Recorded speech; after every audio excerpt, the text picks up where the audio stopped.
Hi, I'm Dr. Bruce Chalmer. So you're trying to get your reluctant guy to do couples therapy with you. You've suggested, requested, cajoled, demanded, bribed, threatened. You've carefully timed the conversation to catch him when he might be receptive, and you've blurted it out when you're in the middle of a fight. You've couched it in I statements. You've used active listening. You've applied nonviolent communication. You've buttered him up and you've insulted his character. You've cried, pleaded, reasoned, shouted, and punished with silence. You've gone on strike and you've made extra efforts to be generous. You've withheld sex, affection, and even basic civility, and you've showered him with attention. None of it has worked. You're at the point where all you can think of is to end the relationship. You've already threatened that too, repeatedly, but you don't really want that if there's a way to be happy about staying together. How can you get him to see that couples therapy is at least worth a try? Why is he so stubborn, so clueless, so uncaring? Well, here are your answers. If you want to get him to change his mind and try couples therapy, you'll need to understand why he's resisting the idea. I've asked lots of women over the years why they think their guy resisted coming to couples therapy. Here's a top 10 list of their theories based on what they hear from the men they're trying to convince. Number 10. He won't go to therapy because men don't like asking for directions. It threatens their masculinity. Number 9. He thinks we should be able to solve our own problems. Number 8. He doesn't want to talk about our personal stuff with a stranger.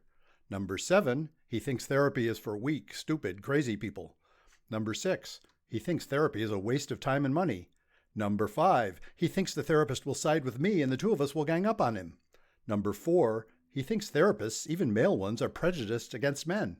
Number 3, he thinks the therapist will tell us to break up. Number 2, he tells me the problem is that I'm unhappy, so I should be the one to get therapy. And the number one reason women think men won't do couples therapy? He doesn't care about me, even when I tell him how much pain I'm in. All plausible reasons. In fact, all reasons that men themselves often say. No wonder women think those are the reasons. There's just one catch. Every one of these misses the actual reason completely. I'll get to that actual reason in a moment, but I want to address that number one reason that a lot of women say they think is why he won't come to therapy. He doesn't care. If you really believe your guy doesn't care about you, there's no point trying to get him to couples therapy. If you really believe he doesn't care about you in the sense that he's indifferent to your pain or happiness, leave him.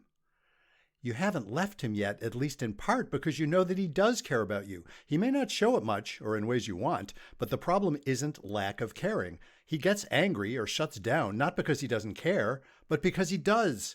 You're important to him, just like he's important to you, or you wouldn't be trying so hard to make things better with him.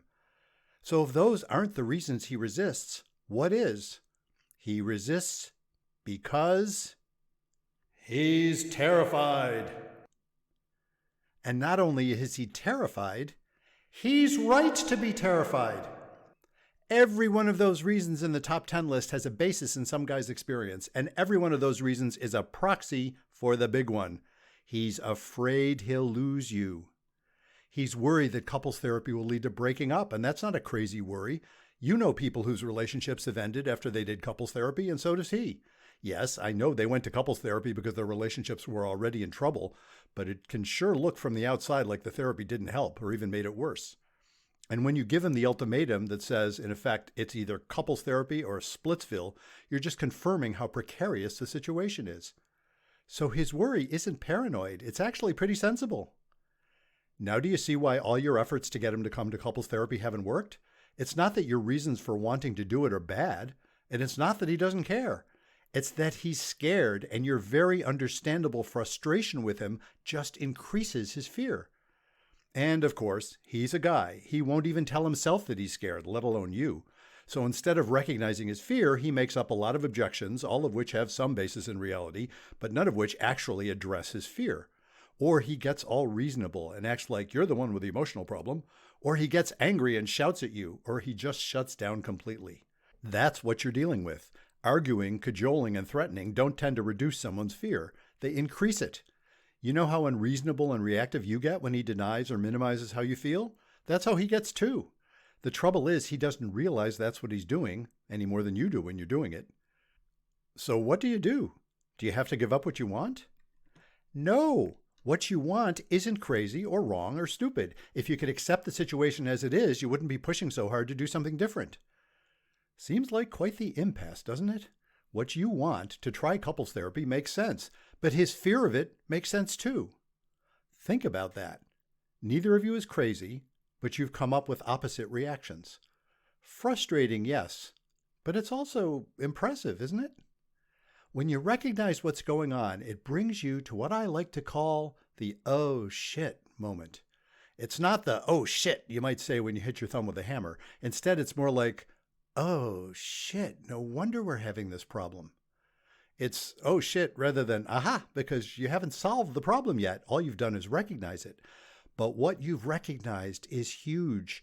You've recognized that both of your reactions are valid and understandable. Neither of you is nuts or evil or stupid. And at that moment, you're not fighting anymore. Instead, you're working on a mutual problem. Your guy might not know it yet, but you do. When you really, deeply, truly understand that, you'll stop being angry. You'll be able to breathe and think about the problem in a whole new way. And you'll be able to talk to your guy about it in a whole new way because you'll empathize with his fear, even as you recognize how your own fear has driven your own reactions. You'll stop beating up on yourself and you'll stop beating up on him. You'll face the problem with courage, determination, and compassion for yourself and for him. And amazingly, it only takes one of you to have that realization to change the whole picture. There's no script for what to do or say next. But you don't need one, and it wouldn't help anyway because you can't fake this. What you'll do depends on how you see the situation. Once you've stopped being ruled by frustration, you'll recognize a whole range of options. Of course, one option is to recognize that you've been staying in an abusive relationship and get out of it. Ironically, it's hard to see that when you're consumed with anger and frustration. Assuming you want to stay in the relationship, you might decide to wait and see what happens. You can always bring up the idea of couples therapy later on if you want to. You might decide to tell him about how you've come to recognize that his objections to couples therapy make some sense, even though you still want to do it. You might decide to show him this video and talk about how it changed your thinking. You might decide to tell him that it's a deal breaker for you if he doesn't agree to couples therapy, if that's how you really feel, even though you recognize why he has misgivings about it. But however you handle it, you'll do it in a spirit of acceptance and compassion rather than condemnation and anger. And that can lead the two of you to have the kind of connections you haven't had for a long time, intimate, honest conversations. And if there's a chance that he'll decide to overcome his fear and give couples therapy a try, it'll come out of those intimate conversations. Or, if he doesn't, at least you'll be calm enough to evaluate your options. So there's your answer. He's afraid. If you love him and want him to work with you instead of resisting you, you'll need to acknowledge his fear and accept that he's not crazy. You're not crazy either. Take it from there. If these ideas are meaningful to you, please check out my book, It's Not About Communication, Why Everything You Know About Couples Therapy is Wrong. And if you'd like to let me know how you feel about this, visit my website, brucechalmer.com, and drop me a line. I'd love to hear from you.